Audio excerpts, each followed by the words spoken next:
So, tonight's talk is on the perfections. I didn't give a talk. This is a very common thing you'll hear if you go to a Mahayana temple, and a little bit less so within Theravada. The paramis? Yeah. So, there are three schools of Buddhism: Theravada, Mahayana, Badriana. Theravada you find in Southeast Asia, Sri Lanka, Cambodia, a little bit of Vietnam, Laos, Thailand. And it's like it closely resembles the early form of Buddhism that the Buddha taught. And it's more conservative. The monks are more strict. They don't eat after noon. They keep their vows much more strictly.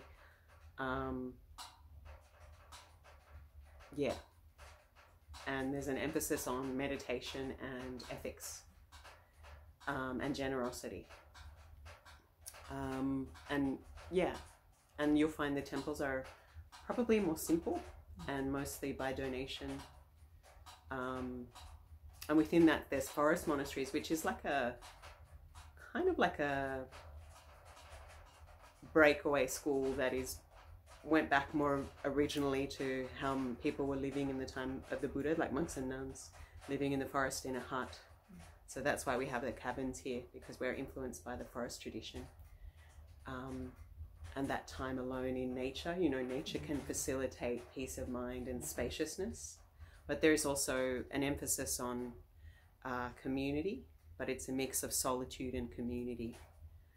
And forest monks and nuns probably spend a couple of hours a day in meditation. And, in the rainy season retreat, which is what we have now, what we're coming into for 3 months. In Asia, it's like the monsoon. So you don't go out because if you do, there's lots of insects on the road, and it's just not a great time for traveling. So it's your time to consolidate meditation for 3 months, and you probably meditate 8 hours a day. But for lay people, they visit on the full moon, and they bring food to the monastery and come and sit and consolidate their meditation. Like Tony's going to come over the weekend for a few days and stay in the cabin, and almost living like a monk or a nun for a while. So you get a taste of that solitude, and I think you have it in the house you're living in, Yeah. So I think people in Tasmania really understand the beauty of that, and the facilitation of living in the country or living a more simple life, Mahayana is something that evolved a little bit later on, and it's found in North Asia, like Korea, Japan, China, Vietnam, Tibet, Mongolia. And Zen is part of Mahayana. Maha meaning great, Yana meaning vehicle. So it's in this school. So in Theravada, the aim is the arhat, the one who gets enlightened and takes no more births and is free of negative emotions and delusion, and is liberated from the wheel of existence. They don't have to come back again and again, and their mind is purified. Whereas in Mahayana, the goal is to become a bodhisattva, which is like a spiritual warrior who wants to come back to the world again and again to liberate others from suffering. And even in the Theravada Pali Canon, the Buddha is referred to as the bodhisattva before he got enlightened, meaning he comes back to this world again and again, working for the liberation of others, accumulating good karma to become a fully awakened being, which is much more of a long road. The arhat is like the short distance runner, just get in and out, in this world of suffering. Whereas the bodhisattva is like the marathon long distance runner, and they want to liberate others, not just themselves. And because of the vows the Buddha made, the awakened one, the Buddha is not a god, just a purified human being. Everyone has Buddha nature according to Mahayana. because of the vows and the good karma the Buddha made over, you know, hundreds, thousands of lifetimes, his teachings and his capacity to benefit others lasts much longer than the arhats. You know, the arhats just get enlightened and don't come back to this world. So the path of the paramis is the path of the bodhisattva. But paramis, perfections, are found in both Theravada and Mahayana. The main difference, like Theravadan monks and nuns would be a little more flexible because their aim is to benefit others. So like if I was a Theravadan monk alone here, I probably, if someone of the opposite gender came, I would be like, bring a friend, don't come alone. Whereas as a Mahayanist, I'm like, be flexible, you know? So, but not too flexible. Like, there are rules. There are rules. There are still rules. Bend but don't break. But obviously with certain rules, it's like not negotiable. Yeah, so... And then Badriana is just an esoteric form of Mahayana that employs visualization, mantras, and archetypes like different bodhisattvas. You know, like the female Buddha Tara is sitting on this orange thing which is a symbol of active compassion. Next to her is the Buddha of compassion, Avalokiteshvara. You know, and up there is a mandala, a universe of enlightened beings. And basically their attitude is, we don't just renounce everything, we try to transform it. We try to transform the impure vision of unenlightened beings into the pure vision of awakened beings, which is very complex and, you know, not for tonight's topic. But yeah, you can compare the three methods to... Theravada views worldly existence and delusion as like a poisonous tree that needs to be taken out by the root. There's nothing good about it, just get it out, right? Whereas Mahayana is like, it's a poisonous tree, but it gives shade. So build a fence around it and let people sit in the shade, let people benefit. And then Badriana is like homeopathy, even though homeopathy is a little disproven these days, I think, but forgive me, homeopaths. But the idea is that you take the poison, like a bit like inoculation. You take the poison, a little bit of the poison, and you make it into a medicine, like the smallpox vaccine. You know, the little bit of smallpox. Don't want to start the whole vaccine thing, but just the original guy just took a little bit of a smallpox and inoculated himself. So Badriana is like, you take a little bit of that poison and you turn it into medicine. Or like the myth of the peacock that has the poisonous berries and gets iridescent feathers. But of course, there's a lot of scope for self-delusion there. That's why you need the close relationship with a qualified teacher in Badriana. So the so-called guru is emphasized, but that's also another can of worms, so we won't go there tonight either. But what we're talking about is within the sphere of Mahayana, but is also taught and mentioned in Theravada in the Pali Canon. In the Theravada, the paramis are mentioned as the 10 paramis, and in Mahayana they're mentioned as the 6 paramis, but they're basically the same thing. So I like the Theravadan.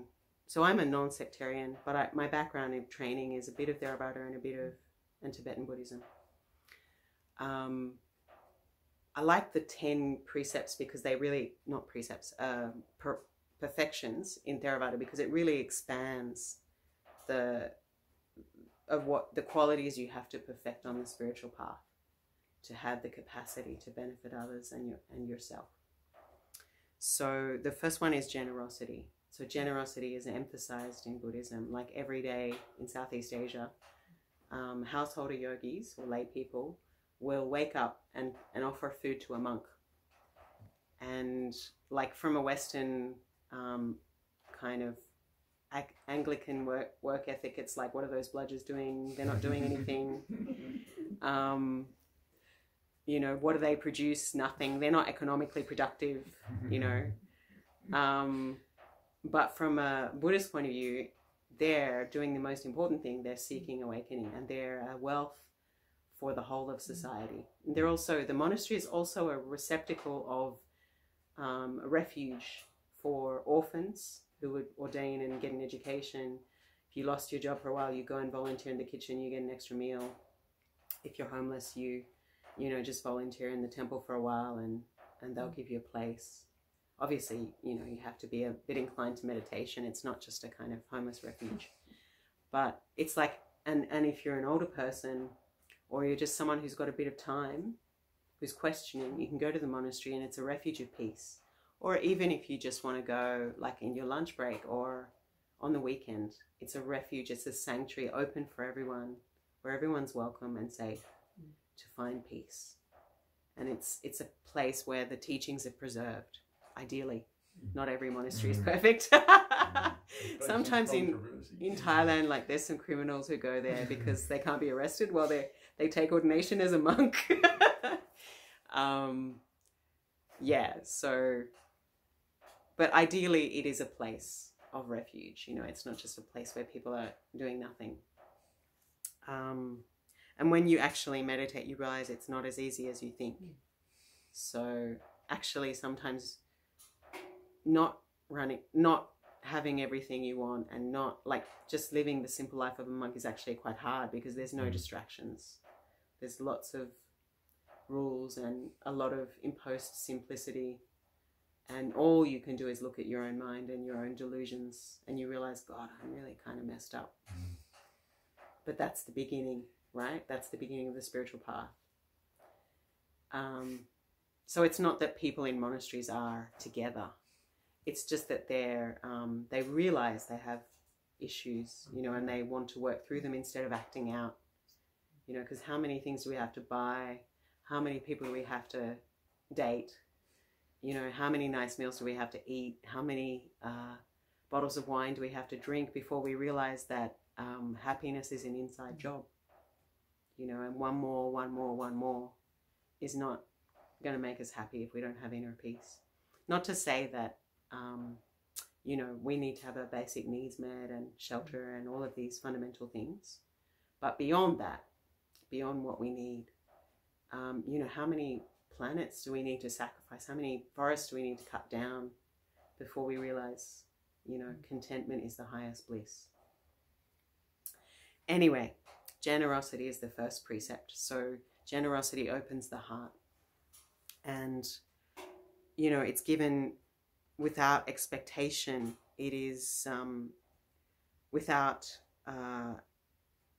like, it's not loaded, you know, it's not like you owe me, blackmailing anyone, without any expectation of reciprocity. It's not for ego, although some people in temples do turn up and, you know, look at me. But it's unencumbered, and it reduces greed and helps non-attachment. And it naturally leads to ethics. Yeah. So the next one is ethics, or morality. Morality, maybe. Ethics, morality sounds a little scary. Ethics is a better, ethical training. And it's not, we say, it's not like thou shalt not. It's I undertake the training to the best of my ability. To do no harm, to live in harmony with others, and to live with compassion and mutual respect and non-violence as much as possible. And that would mean the 5 precepts, like not killing, not stealing, not lying, not committing sexual misconduct, and not taking intoxicants, or at least in moderation. Intoxicants meaning alcohol, drugs, and so forth. But I guess it could also mean, you know, like too much entertainment, you know, on our phones, and, you know, what we take into ourselves. Or if you're someone who, you know, you have an addictive person to, you know, shopping, or, you know, sex or relationships, or whatever it is, you know, whatever it is that obsesses you in an unhealthy way, that takes you away from a balanced, peaceful life of simplicity. So ethics is, you know, really important, because we see so much of what is going on in the world is because of unethical greed and so much harm, you know, apathy. Yeah, the world would be so different if people just kept the 5 precepts, you know. And it's when you're sitting in a temple and someone tells you the 5 precepts, you're like, yeah, that sounds really reasonable. But when you're out there, it's so seductive, you know, like when you've got a huge amount of money coming through and it's just, I'll just take a little bit, you know, and I'll just lie on my taxes, and, you know, it's so seductive. Or when you get power, you know, when you're suddenly famous for something, it's so seductive to take the short-term happiness, you know, which sometimes can lead to a lot of harm. It's so seductive to even fast fashion, you know, it's like there, shiny, so cool, so, you know, and we don't think about there's some woman in Bangladesh going blind from this, you know, and it's so bad for the planet, you know, like we just like what's shiny and what's easy and what's quick. Yeah, everything has become like that. Even dating. Dating is now a commodity. People are a commodity. Swipe right, swipe left, you know. And we look at people like that. We dehumanize them, you know, in terms of what can this person give me? Are they attractive? Are they wealthy? Are they smart and entertaining? We don't look at each other with love and with kindness. You know, like people are judged according to the capitalism, you know, like you find all these people in their 50s can't get a job because they're still perfectly capable of working, but they're not as energetic as some young person. They're not as cheap. So they're put on the wood pile, you know, or whatever, I don't know, the useless pile, which is such a shame. You know, it's so dehumanizing. Or this assumption that because someone has white hair, you know, they're old and out of touch and have nothing to say of value. You know, this ageism, this assumption, you know, or because someone's disabled or maybe not eloquent, you know, we dehumanize someone. We do it a lot to women too, like, and men, you know, with beauty, and we expect people owe us beauty or, you know, politeness or whatever. But it's dehumanizing, you know. So that's part of ethics as well, is to look at beings with the eyes of love and not just what they can give us, you know. But there's a human being there with feelings and the capacity for good things. It's just like the seed. If you give it, you don't blame the seed for not growing. You look at their conditions, right? What is good good sunlight, good water, good soil, good compost? If everybody in society was given those good conditions from childhood, we wouldn't need all this intervention later on. The time to have that good intervention is childhood. And it affects everyone in a society when you've got a large homeless population, a large traumatized population on drugs. You know, if there's a portion of people who can't make a living, you know, if there's no welfare state, you're going to have theft, you're going to have instability, danger, right? So it behooves all of us to take care of the most vulnerable. Yeah, so the third one is renunciation, which is quite unpopular in the West. We think of like Christian saints in hair shirts and, you know, socks and sandals in winter and beating yourself up and being hard on yourself. But actually renunciation is not about being hard on yourself. It's just about letting go of what binds us to suffering and ignorance. And of course, you know, that's hard because the things that we think make us happy often are the very things tying us to worldly existence. So, you know, it's a process, it's a gradual process. It's not something that, you know, should be violent, you know. Yeah, generally renunciation arises when we see the things that make us unhappy, our grasping and our greed. And like, yeah, what what brings us liberation. It's not a punishment, you know, so it's out of joy. We simplify out of joy naturally. I've noticed that communities that have more communal connection, more meaningful relationships with each other, they have a less need for things. Like I noticed the kids in India, they don't really have a lot of toys because they play with each other, you know, and they actually don't need those things. Like I gave the kids some dolls and they didn't use them because they had each other, you know, and whatever you gave them, they would share, you know, and treat it so carefully. They were so grateful. So the next one is wisdom. When you live more simply, you can see your own mind. When you live in the present moment with mindfulness, you see your own mind and you start to know what to adopt and what to abandon. This brings happiness, long-term happiness. This brings suffering, you know.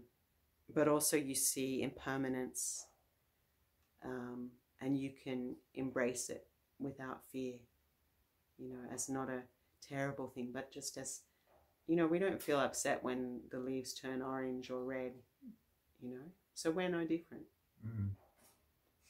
And wisdom also refers to knowing the Four Noble Truths, which is that there is suffering, which is, you know, birth, old age, sickness, death, meeting people you don't like, losing what you have.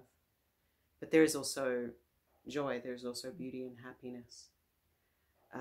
Suffering, the cause of suffering, which is ignorance, thinking we have this permanent unchanging self when actually we are arising due to causes and conditions. We are in a sacred interconnected relationship with all of heaven and earth. Suffering, the cause of suffering, the state beyond suffering, which is nirvana, and the Eightfold Noble Path, which is the path of how to live, how to use your body, speech, mind, actions, wisdom for enlightenment. That's a whole different thing too. Buddhism, we're all about the 4 this and the 8 that. And the 3 this. Yeah. So sometimes it's good to bring a notepad, you know, just...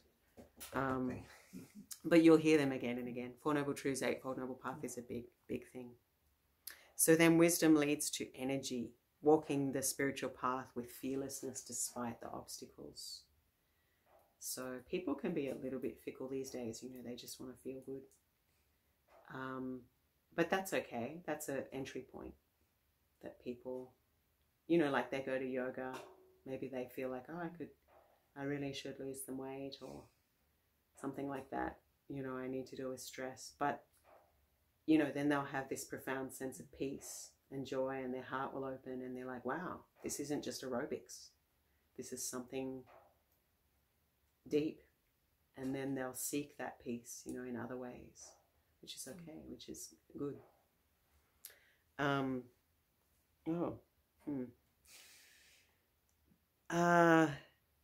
Yeah, but it would be good, you know, if people were a little bit more committed, a little bit more kind of,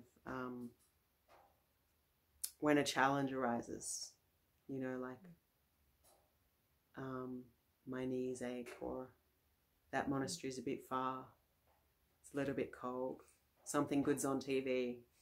Be good if people were a little bit more kind of committed, a little bit more determined, a little bit more energetic. But I get that a lot of people have a lot in their lives, you know, a lot going on. And this is the next perfection, patience, right? So patience is to be unaffected, able to withstand life, all of the stuff, the crap that happens, right? Nurses, that's a big thing for nurses and teachers, right?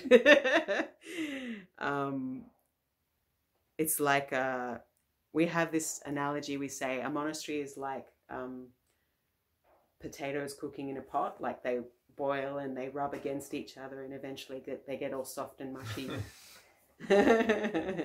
So there's, you know, even in a monastery there's things that will annoy you, you know, that maybe you don't like what someone cooks, or you don't particularly like the monk that turns up to live with you, or, you know, there's just things, right, that no dinner, there is, you know, I feel like wearing, I don't know, blue today and I can't. So many things like, yeah, that you might miss, but that's also part of the practice of patience, you know. Obviously, you don't want to tolerate the intolerable. You don't want to close your eyes to abuse or injustice or whatever, be apathetic. But there are just a lot of things in life that we, you know, traffic and annoying people and the people that work under you going, sweetheart, how do I do this? How do I do this? There's just always people that will challenge you and rub you the wrong way, and they're there. You can't get rid of them, you know. So it's better to learn to live with them. And avoid, you know, there's no need to seek out suffering. Suffering's already there. Don't be hard on yourself, but, you know, if there's unavoidable things, be patient. Yeah.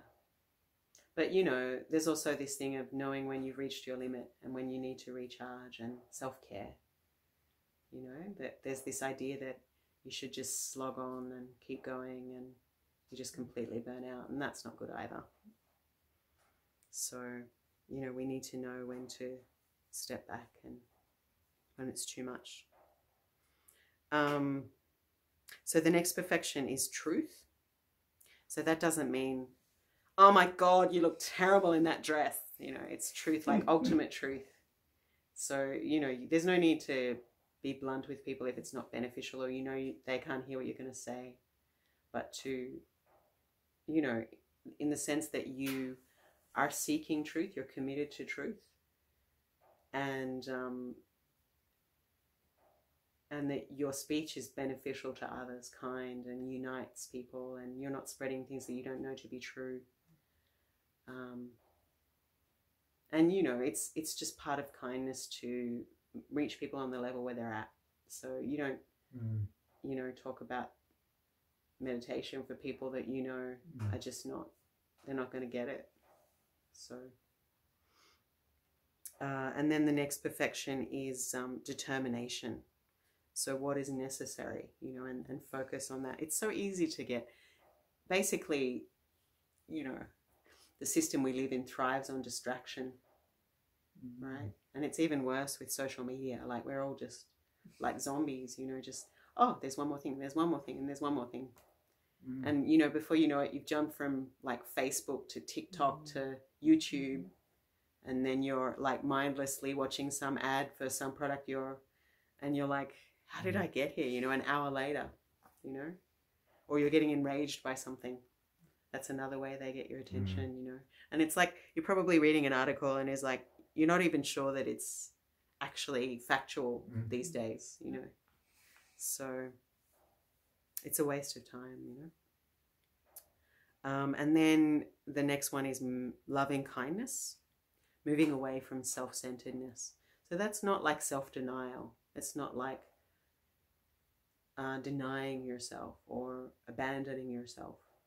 But it's just a natural process of all of these perfections that you gradually, when we say compassion, we mean compassion for yourself and others. But gradually, as you practice all of these things, your needs become more simple, and your capacity to hold space for the suffering of others, because you hold space for your own suffering, you know, and you know, like the best person to help alcoholics is other alcoholics, right? Or other ex-drug addicts, because they know what they've been through. Yeah, it's like when you have a kid and you just go to other mothers or other fathers and you just realize, oh, wow, they understand. They understand this insanity. They have the strength of heart to cope with a screaming baby all night long, because they know this too shall pass. You know, they know the joys and the sorrows of parenting. Whereas a first-time parent will feel despair because it's like, my baby hasn't slept for 3 days. And, or, you know, marriage, like the good and the highs and the lows of marriage, you know.